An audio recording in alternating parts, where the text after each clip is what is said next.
Wish TV. All Indiana Politics is your premier source for Indiana politics. Focusing on issues that matter to you. In-depth, nonpartisan coverage, exclusive interviews with Indiana's political leaders, expert analysis on critical legislation. From Wish TV, this is All Indiana Politics Podcast on the All Indiana Podcast Network.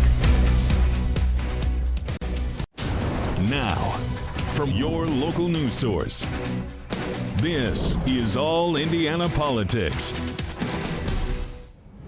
Hello, everyone, and welcome to All Indiana Politics. I'm Garrett Bergquist, in for Phil Sanchez. Congressman Rudy Yakym says Congress is considering suspending the federal gas tax. President Donald Trump has called on lawmakers to do so. This is in response to rising gas prices caused by the war with Iran. Yakym serves on the House Ways and Means Committee. That means he has a front row seat to the negotiations. Let's bring in Congressman Rudy Yakym. Congressman, welcome back to the show. Garrett, thanks for having me on today. President Donald Trump has said that he wants to suspend the federal gas tax. Would you support that? Well, this is certainly something that we're looking at on the House Ways and Means Committee, learning more about how that would work. But at the same time, I've got to give a lot of credit to Governor Braun. He recently, as you know, suspended the Indiana gas tax, and that is something that is saving Hoosiers about 60 cents per gallon at the pump.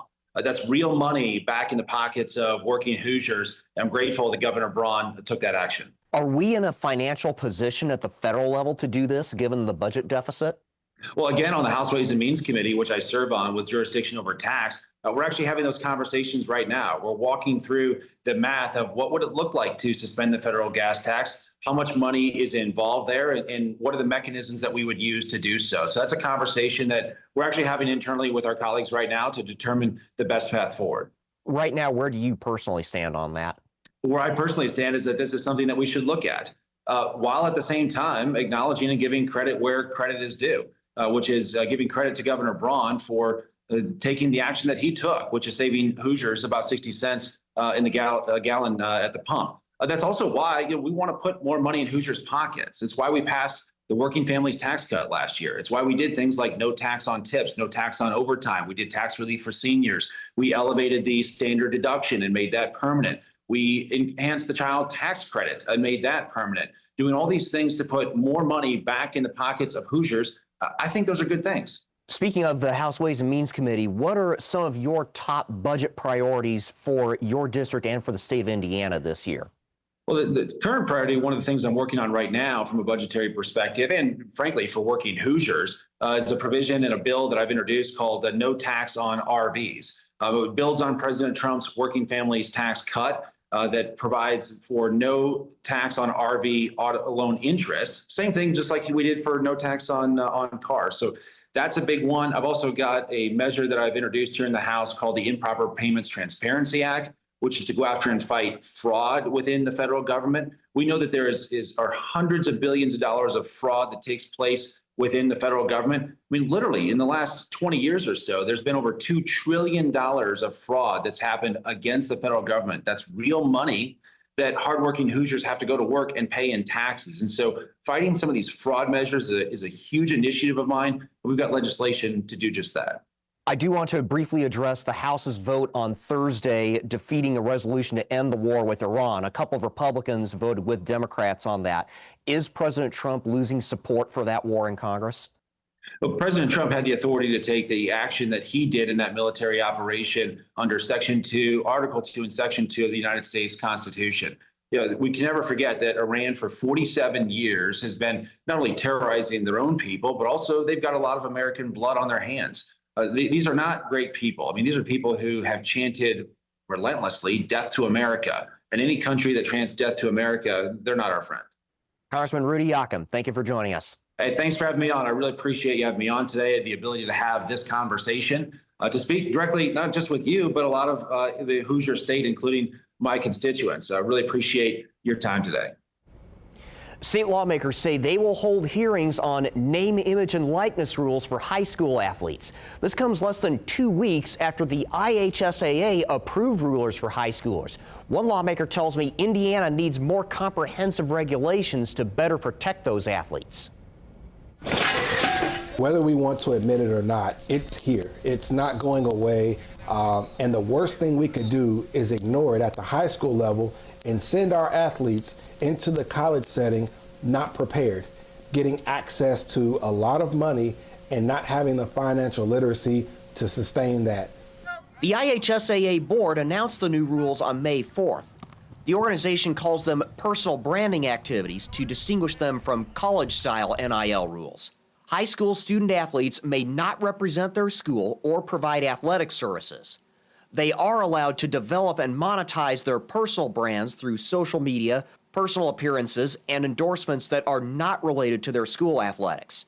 They can also coach youth sports or provide personal training. Burton says those rules are a good first step.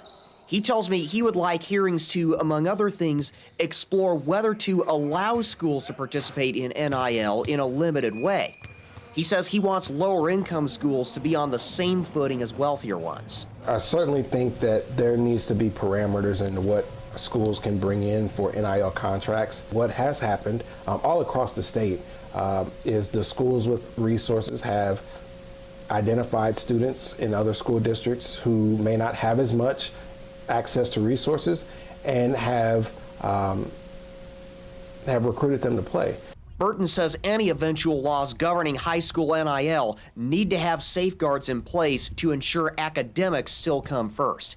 He says other states have not done a good job of that. If we put the framework in the right way at the high school level, which prioritizes high school graduation, which means capping the amount of money that students would have access to until that high school diploma is conferred, we're doing something right. No other state is taking that approach. I asked the IHSAA for comment on the planned NIL hearings, but I did not hear back. Legislative leaders have not yet scheduled any summer study committee hearings. Any actual legislation would have to wait until the 2027 legislative session begins in January. Governor Mike Braun's property tax legislation is producing mixed results for homeowners. I pulled the data for Marion and Hamilton counties. I found overall homeowners were more likely to have lower property tax bills than last year, but many still had to pay more. The Marion County Treasurer tells me she's seen an increase in the number of tax bills that went down. She says about 99,000 households owe more than last year, with 118,000 paying less. Officials say individual bills will vary. Assessed value is the biggest portion of that. And what we've seen lately is over the past few years, as a result of COVID and as a result of a hot real estate market, that assessed values are trending up. Officials say be sure to check your tax bill carefully. And the governor's disputing reports the Department of Homeland Security is behind on reimbursements for the Miami Correctional Facility. The agency is supposed to reimburse the state for using the facility to house immigration detainees. The Indiana Capitol Chronicle reports the feds have not reimbursed the state since the beginning of the year. Braun says the lag is actually closer to 2 to 3 months, and he says that's typical. We knew it was going to be a 2, 3 to maybe 4 month lag. Ideally 2 to 3 months, and we expect it to stay in that rhythm. So there's I don't think we're going to need to do any collection action on it, and I think it was off by maybe a month in terms of when the last payment had been received, but there's no issue there. It's been working smoothly, and we are a state that's in good shape financially, and I think that's an important function occurring there, and don't have any real concern that it's going to turn into something beyond that. State Representative Gregory Porter is the top-ranking House Democrat on the State Budget Committee. He says this contract was a politically motivated move to impress Washington. I don't want Hoosiers to lose a single dollar due to a decision made far above their heads. The IDOC needs to present its plan for prompt reimbursement at the next State Budget Committee hearing. And coming up, we take the NIL issue to Indiana's best political team. We'll discuss what it might mean for your child's school. The opinions expressed by guests on this broadcast are solely of those of the individual speaking and do not necessarily reflect the views or policies of Circle City Broadcasting.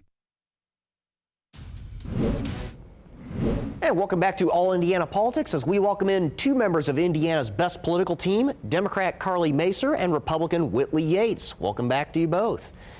Let's begin with the NIL issue. Whitley, how should lawmakers balance allowing those student athletes to profit from their name, image, or likeness with the school's academic mission? So I have lots of thoughts on this, but one of the things that I would like to see is, one, yes, I do believe that high school athletes should be able to benefit off their name, image, and likeness. However, what I would have loved to see, or what I would like to see, is that some of the money that the companies are paying the athletes go back into the school, back into the athletic program. So instead of raising taxes, having referendums to build new facilities, they would be able to utilize some of this money. But when it comes to how much money the students are making, if they were working at, let's say, Dairy Queen for minimum wage, we wouldn't be having this conversation. But since they are expecting it to be an exorbitant amount of money, they're talking about making sure that there's financial literacy. We should have financial literacy taught anyway, whether you're working at Dairy Queen or you have a $100,000 NIL deal. And so overall, I think it's really great and has the potential to reverse, honestly, some generational poverty that we've seen within families, specifically inner city and underrepresented youth. And so the way in which we legislate this will be very important. And Carly, let's continue on that discussion. What sort of risks might this potentially pose for some of the lower income schools? Because that's an issue that Representative Burton raised. I mean, of course, it's all about students moving to different locations because of the shadow behind the conversation we're having right now. And that's a big part of it. I think that Indiana overall has done a pretty good job of delaying what's happening nationally for quite some time. And it really is to protect students. I think there is that fine balance of where we need to be thoughtful about what's happening nationally. There's no going back. But at the same time, there's a reason why we waited, because we care a great deal about our student athletes and we want to protect them. But along with what she said, you know, it's so true. I mean, the horse is already out of the barn. So we need to be mindful of that, but also I think there's a lot of things. The transparency of how this works, where do schools fall in line? I'm a little bit more hesitant and understand what's been said already this morning, but it's also one of those where it's like, does that really open up for more potential of what I am calling more of the shadowy, dark pieces and parts to what we're talking about right now behind the scenes of what this could bring for our students and potentially those communities and in these rural communities where, again, students are going to be moving. How does that look? Are there going to be schools that would be, you know, really, really strong, and then schools that were once the hometown versions of what our student athletes and their education will be a loss there? How does that work? But no matter what, we must protect our students at all costs and urgently now. Should there be a cap? Representative Burton was saying that he might want to see a cap. Carly? You know, I think there's always room for that, but no matter what, I think there needs to be some transparency, and we really need to understand maybe if these contracts were open for everyone to see, that would go a long way as well. So I'm interested, but I'm grateful that our state has dragged its feet as long as they have on this issue, but now it's time to move forward and support our students as well. Whitley, I'd like your thoughts as well. Also, I want to return to the issue of potential risks to lower income schools. Is there a possibility that the NIL regime might put them at a disadvantage to wealthier schools? I don't think it's necessarily focused on the school, but more focused on the athlete. And so if that athlete is at a lower income school, it would actually be great and more publicity for the school. But I think the money follows the athlete. And so if an athlete is choosing to transfer to another school because it is more lucrative or the program is better, then that is where I could see that it has a negative impact. If the top athletes from, let's say, an IPS public school are going to township schools because of maybe better facilities or better opportunities, then that's where I can see those types of issues coming. But I think we've seen, specifically with like a Shedeur Sanders choosing to go to an HBCU over like a Big Ten school or one of those schools, it provides an opportunity for schools that don't usually get that type of attention in the limelight to have an opportunity to get that. And I think that a lot of the athletes would be incumbent to utilize that to then get more deals, especially if you're one of one. Is a NIL cap realistic for high school athletes? I think it's realistic for underage athletes. I think I could see some type of a cap, but do I think that there should be one? Absolutely not. When you've got 10-year-olds on social media making $1 million+ a year. Capping our high school athletes just seems a little nonsensical. However, I do think it's important that we're looking at the time spent and what has to be done for these NIL deals. When I was in high school, I had to get a work permit. Will these athletes have to get some type of a work permit, and will this be tracked? All of these questions need to be answered. I also think that something really important, this isn't social media. This is their education. This is school. This is athletics. What are athletics bringing to the table? Why are we having athletics in high school? That's the difference. This isn't Facebook. We're going to have to leave that there for right now. Thank you so much. Stick around. When we come back, we'll take a look at President Donald Trump's gas tax gamble, as well as the potential implications of his summit with the People's Republic of China for us here in Indiana. The opinions expressed by guests on this broadcast are solely of those of the individual speaking and do not necessarily reflect the views or policies of Circle City Broadcasting. The opinions expressed by guests on this broadcast are solely of those of the individual speaking and do not necessarily reflect the views or policies of Circle City Broadcasting. Welcome back to All Indiana Politics. Still with us, Republican Whitley Yates and Democrat Carly Macer. Let's turn to some national issues. Whitley, as we heard earlier, President Donald Trump has said that he'd like to suspend the federal gas tax. Is that financially viable for the federal government? Congressman Marlon Stutzman told me a few weeks ago he had some pretty serious concerns about that. I mean, there are some serious concerns, specifically speaking after we've seen such cuts and slashes to the budget and to entitlements. And so I think it's important for us to look at how it's going to impact us, but something needs to be done about affordability. And so when it comes to the price of gas, with the Strait of Hormuz still being shut down and the way that we're seeing gas prices continually rising, I think it is worth investigating and potentially putting into play if we can mitigate losing any more entitlements or losing any more services that the government provides to its citizens.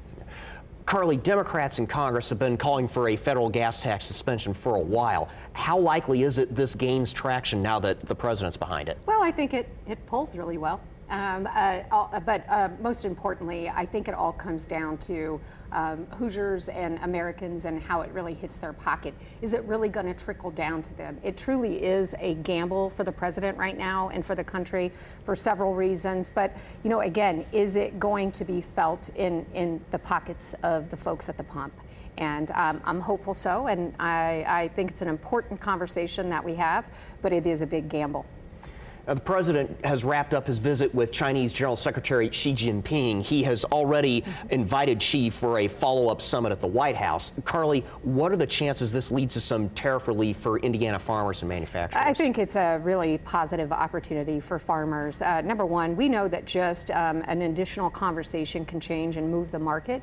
And I think that farmers, especially here in the Hoosier State, want predictability over the rhetoric of politics any day. But I think it's a very positive step in the right direction, and I'm looking forward to seeing that move forward. Whitley, how do you read this?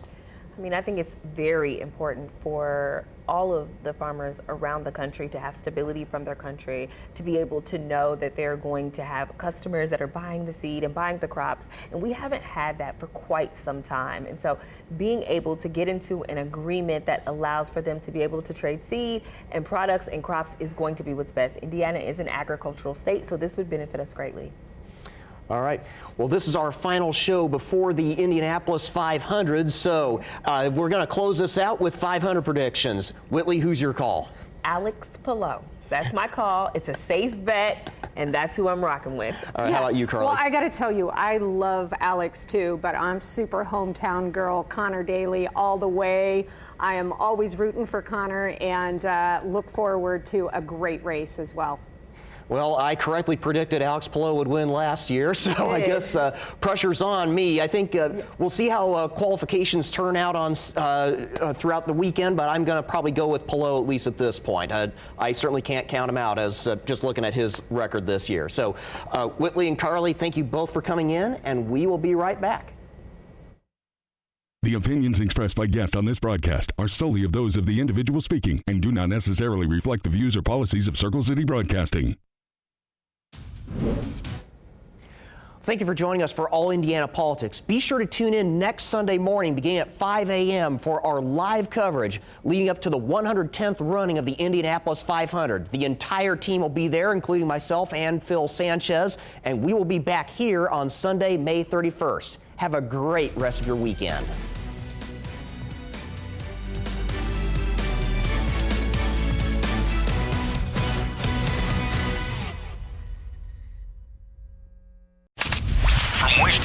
All Indiana Politics is your premier source for Indiana politics. Focusing on issues that matter to you. In-depth, nonpartisan coverage, exclusive interviews with Indiana's political leaders, expert analysis on critical legislation. From Wish TV, this is All Indiana Politics Podcast on the All Indiana Podcast Network.